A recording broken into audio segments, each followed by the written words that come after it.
Hey friends, Dylan Bates here with the Final Cut Pro. Today we are going to be covering getting started in Final Cut Pro.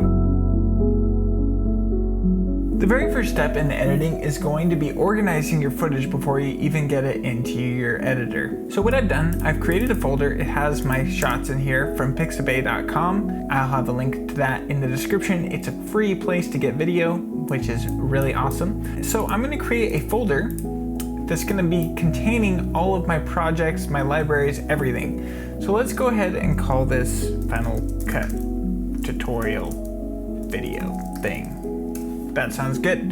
And we're just going to go ahead and drag our footage into there. Let's also create a folder for our audio, and we'll be using that a little bit later. Okay, so let's go ahead and open up Final Cut Pro. Now when you open up Final Cut Pro, if it looks a little crazy like this, we can actually just push Command 0 and that'll set it back to the default settings. Now I'm just gonna go ahead and close out this default library that it creates, and we're gonna just start from the very beginning. To get started, we are going to go to the Open Library button and we're gonna create a new library. Go to your desktop in your folder and call it whatever you wanna call it. Final Cut Tutorial. So I've created a library, and a library is essentially what holds all of your events, and each event is essentially a collection of all of your media. So your video, your music, your photos, all of that will be found within your events. Now you can create multiple events so that you can really organize your footage. Say you have different cameras that you want to organize it by, or different days.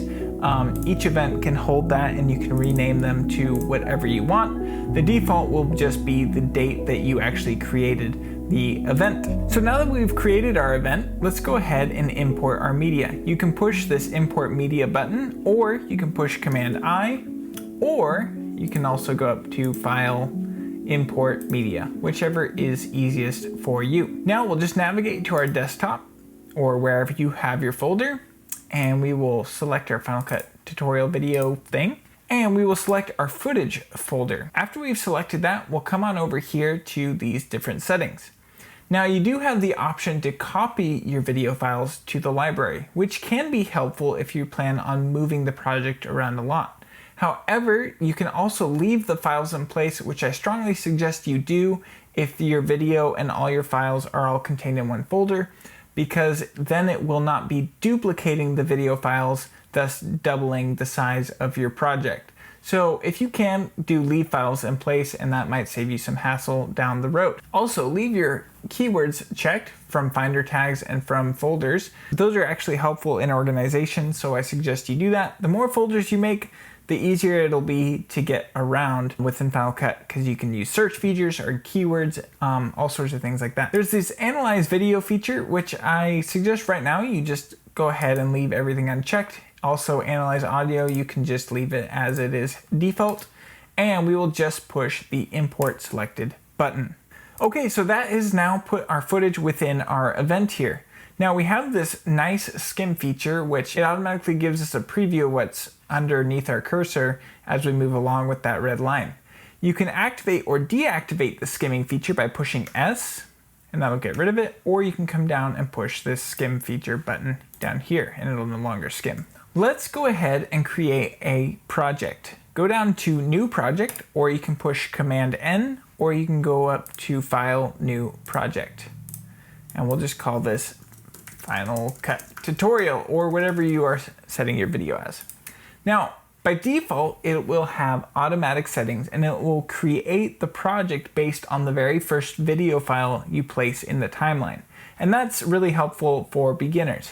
However, once you get to a place where you start to understand frame rates and video codecs and all sorts of things, you can go to Use Custom Settings, and you can dial this in exactly how you want. For today though, we will just use the automatic settings, and we will just push OK. This has now created a timeline, which is called the magnetic timeline, and I'll get into why it's called that in a little bit. So let's say we want to get some of our footage down on the timeline. Well, we can scrub through and find the portion we want, and once we found where we want in the video to be imported, we'll push I, and then scroll forward a bit and push O.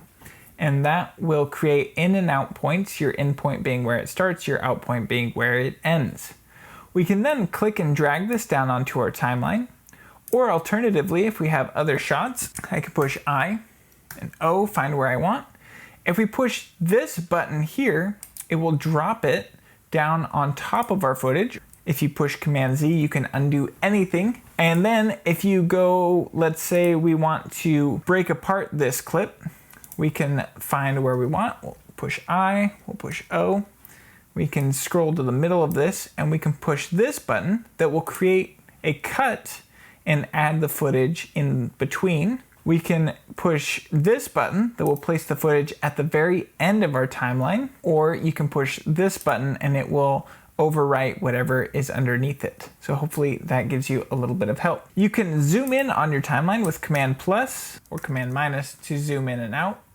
Additionally, if you want to make these larger, you can come over here to this film reel and you can drag up the size. You can set how much of your audio waveforms will be shown, or you can zoom in and zoom out. We now have our footage on our timeline, and let's say that we've decided this shot is just a little bit too long. Well, we can come to the edge here, click and drag, and we can shorten or lengthen a shot to our heart's desire. Now, if you drag this all the way out, it'll turn red, and that means that there's no more length in that given clip. So let's go ahead and shorten this way down here. And then we can slide forward. If we push B, that will give us the blade tool.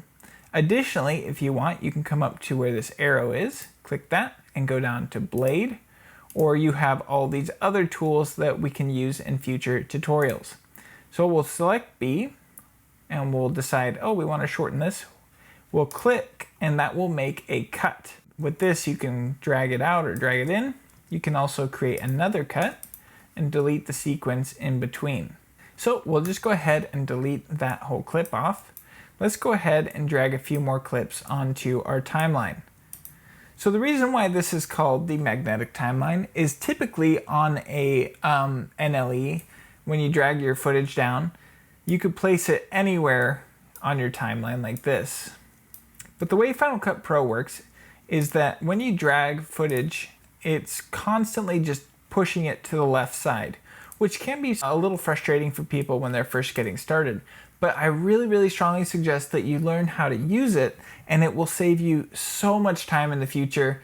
It's really sped up my editing workflow to just embrace it rather than fight against it. So I strongly suggest that you watch some tutorials on the magnetic timeline. I'll have one down in the description that you can watch that will hopefully help you and get you started in that area. Let's see, we'll add another clip here. We've got 4 clips and we've decided that this is all the shots that we want. Let's go ahead and do some color correcting. You can do so by selecting your clip, go to your effects browser, and you can drag your color board on top. Or you can also double click and that will add the effect to your selected clip.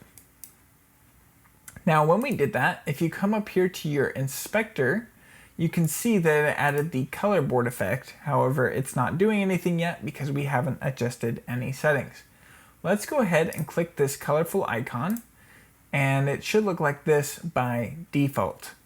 Within this color board, each one of these affects the given color. So the dark one affects the shadows, the midtones, and the highlights, and this one affects everything. It's the master color control. So we could drag this way to yellow or green or whatever you want. So typically in movies, they like to do the teal and orange. So if we drag the shadows up into the teal range, and this will do the opposite.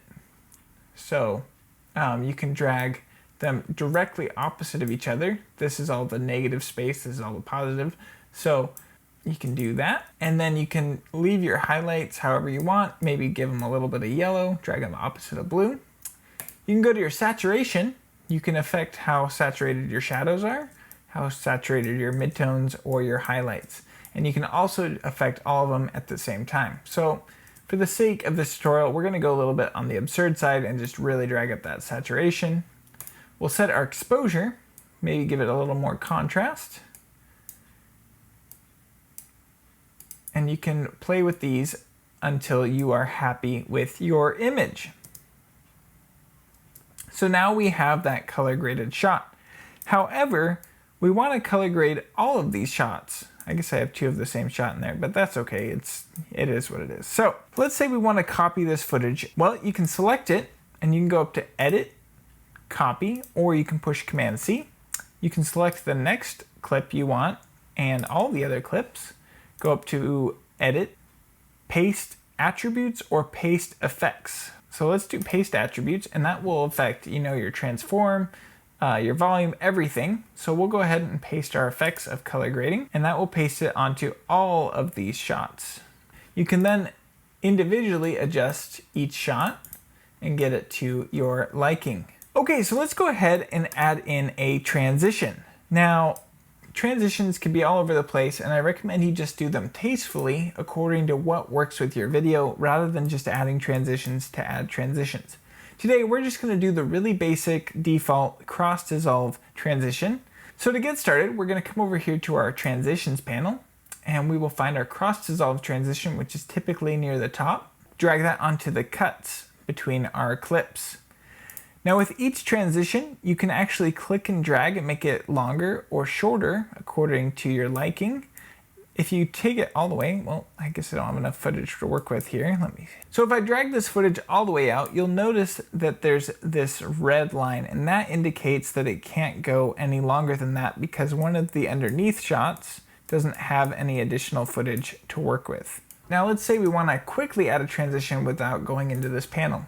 Well, you can select the conjoining clips and push Command T, and that will automatically apply the default transition, which is the cross dissolve. So we can just add that to all of the clips. And let's say we want to fade to black here at the end. You can just select the end there, or you can select the beginning and push Command T. And maybe this transition's a little too long, so we'll just shorten that up a bit. So the next part of this tutorial will be adding music and sound effects. So let's go ahead and come on up here to our photos and audio panel. Go down to sound effects, and make sure if you're new on Final Cut Pro, you go up to Final Cut, download additional content, and you get all the free sounds that come with Final Cut Pro. They actually have some pretty good ones in there. Now you can search through the sound effects panel, and we have a lot of forest imagery here, so let's go ahead and add a forest sound effect. So we'll go through the search, type in forest. You can preview each of these, so let's play it. That one sounds a little fake to me, probably because I hear it on everybody's iPhone. This one's nice, but it might be a little bit too quiet for what we're going for. That one seems to do the trick for what I am wanting. So let's go ahead and click and drag that. And the way Final Cut Pro works is it will add all of your sound effects on the underneath side of the magnetic timeline, and all your video will go on the top side of the magnetic timeline. Okay, so now let's go ahead and just shorten this sound effect. So what I'm going to do is push B, and we'll just come to the end. We'll make a cut, and we will just click and drag and delete those 2 segments. Now we can come in here to these fader handles. We can click and drag, and that will create a nice fade for us to work with. So as I play this, it'll fade it out really nicely, and we can do the same at the beginning of the audio. You can adjust the volume of the audio by clicking on this white line here, and if I drag that up and down, you'll see how it is affected, and anywhere that is red is clipping, so you don't want the audio to be clipping when you're editing. So we'll just drag that down a little bit. If you want fine-tuning adjustments, you can push Command while you're dragging it, and it'll go by 1 decibel and save you a little bit of the trouble. Or you can come up here to the audio panel, select your audio, and you can set your volume up here. You can also add keyframes. So if you have a portion you want to get quiet, we'll just move forward. Oh, make sure it's selected. Drag it down, and you'll notice down here how the audio has faded out, and you can do the same to bring it back in. And we could actually just type in, whoa, I deleted everything. There we go. Just type in 1, and that'll fade it back up. So I'm going to delete this keyframe, and we'll leave it kind of quiet. Okay, so now let's go ahead and add in some music, and we're going to be using a service called Soundstripe, which has unlimited royalty-free music. I really like their service, and their customer service is awesome.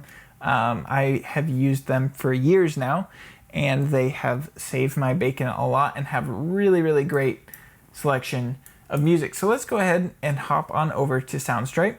Real quickly, I would like to say I am not sponsored by Soundstripe. However, I am just really happy with their service. And actually, as of today, I just became a partner with them, which means you can use my sign up link down in the description. And that'll give me a small commission, which will help me pay the bills and pay for my own Soundstripe subscription.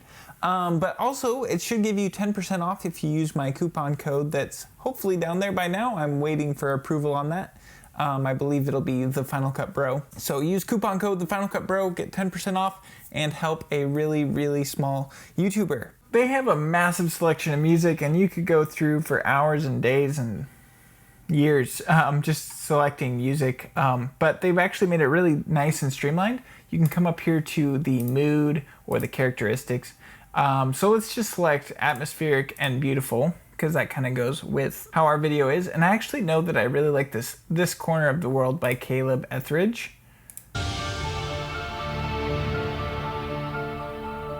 I feel like it works well for the video that we are currently editing, but they have a massive library of just really good song selections. So let's come on over here and I will go ahead and license it. Okay, so I've downloaded the song, I put it in my folder, so I'll just go to File, Import Media, we'll select our audio folder and import selected. And that will just have it here in our browser. Now what's great is if we wanted to jump around, we've got our footage all sorted in our keyword collections and our audio sorted. So let's go ahead and find the portion of this song that we like for our video, which I happen to know is right around here. We'll use I and O again, and you can either drop this down at the bottom using that, or just click and drag and do it however best fits your workflow. Now we can just click and drag these handles, add some nice fade-ins, and let's go ahead and get rid of the end here. And let's play through and see how the volume is.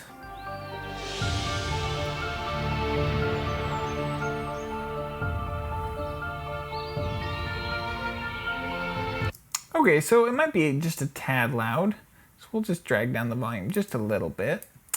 And let's go ahead and add a title onto our video. So come on up to the Titles and Generator browser and we will add a title. Now I usually really like to just use the custom one, super plain, doesn't do anything fancy, but for the sake of today's tutorial, I will show you how to use one of these fancier ones. Let's use Blur, and as we play through you can see it kind of come onto the scene.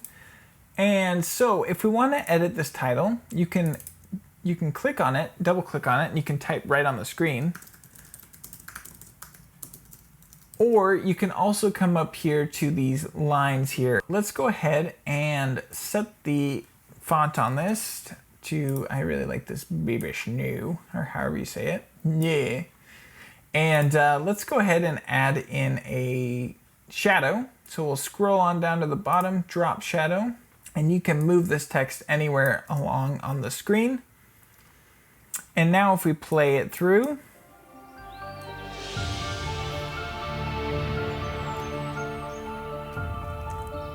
it works beautifully. And if you drag this out, the animations will all happen when they need to. Or if you want to get rid of half the animation, you can select your title, come up to the T here, and deselect build out or build in. I'll leave the build in, but get rid of the build out. Now it just cuts off, and let's say I wanted a nice fade out transition on that instead, we could push Command T and that'll fade it out instead. And then let's say we wanted this same type of title and didn't want to have to go through all the font changing and everything. You could click on it, push Command C, Command V to paste it, or you could press Option, click and drag, and that'll duplicate it. And then maybe we wanted to type in something unique, you know, like subscribe, and put that at the end. So we have our finished video, and now is the time to export it. All we're gonna do is come on up here to the top right, and there's this share button. Click that and do export file.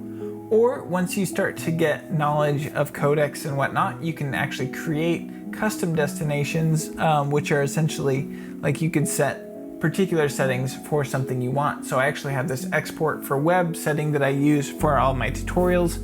I have my ProRes 422 one that I use for masters, and so on and so forth. So, but for today, we're just gonna use export file, and then we are just gonna go into our settings here and make sure our video codec is set to H.264. And then roles you don't need to bother with right now. I can go later in detail on how those work and how they can be really handy for certain situations. But that's another tutorial waiting to happen. So let's go ahead and push next. And we'll just call it the epic video that will make your mother cry. Perfect. And then we'll just create a new folder, exports, and we will push save.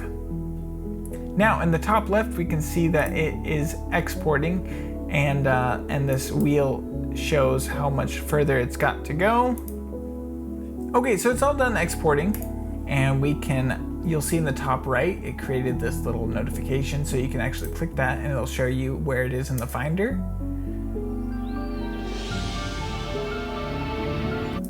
And you can preview it, and it looks fantastic. So that pretty much wraps it up. You can just throw that video up on YouTube and call it a day. Hopefully this video was helpful to you. If it was, I would really appreciate a like. It does tremendously help me. Also consider subscribing. I'm going to be going way more in depth on a lot of these features in Final Cut Pro. If there's any questions you have, please hit me up in the comments. If there's any seasoned pro editors watching this, I would love it if you left suggestions down in the comments for people to get started in editing. Yeah, let's get a dialogue going. So thank you guys so much for watching. I hope this video is helpful to you. I know it's a long one, but I feel like it needed to be this length. So have a fantastic day, and I will see you next week.